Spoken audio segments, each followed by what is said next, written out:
তো এভরিওয়ান, আজকের হাসির গল্প মনোযোগ দিয়ে শুনুন।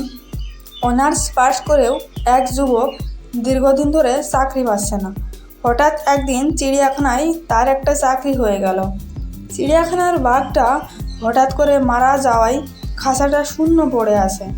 কর্তৃপক্ষ বলল, তুমি যদি খাঁচার ভেতর একটা বাঘের পোশাক পরে বাঘের মতো তর্জন গর্জন দিতে পারো তাহলে মাসে 8,000 টাকা পাবে।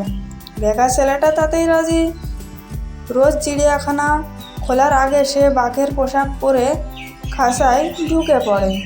দর্শক এলে তাদেরকে তর্জন গর্জন ও আরও নানা কায়দা কুশরত দেখিয়ে ভীষণ আনন্দ দেয়। দেখতে দেখতে চিড়িয়াখানার দর্শক বেড়ে গেল। বাঘের খাঁচার সামনে বিরাট ভিড়। চিড়িয়াখানা কর্তৃপক্ষ খুশি হয়ে বেতন বাড়িয়ে দিল। ভালোই চলছিল দিন। হঠাৎ একদিন হলো বিপত্তি।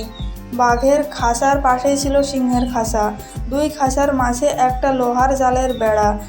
একদিন সেই বেড়া ধরে লাফিয়ে নেচে কুদে মজা দেখাতে গিয়ে পুরনো বেড়া ভেঙে গিয়ে পড়ল সিংহের খাঁচার ভেতর।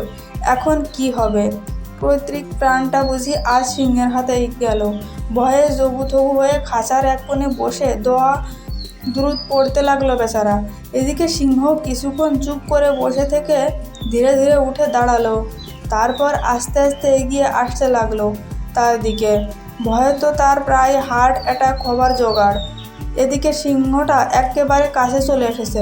প্রাণের মায়া ছেড়ে দিয়ে ছেলেটা যখন কালেমা পড়তে শুরু করলো, ঠিক তখন সিংহটা বলে উঠল, ভাই, এত ভয় পাবেন না, আমিও অনার্স পাস করা বেকার। এভরিওয়ান, গল্পটা একটু ভালো লেগে থাকলে স্টোরি 2.0 চ্যানেলটিকে এভাবে সাবস্ক্রাইব করে বেল আইকন অল অপশনে সেট করে রাখবেন। তাহলে একমাত্র আপনাদের কাছে আপলোড হওয়া ভিডিওগুলোর নোটিফিকেশন আগেই পৌঁছে যাবে। ধন্যবাদ।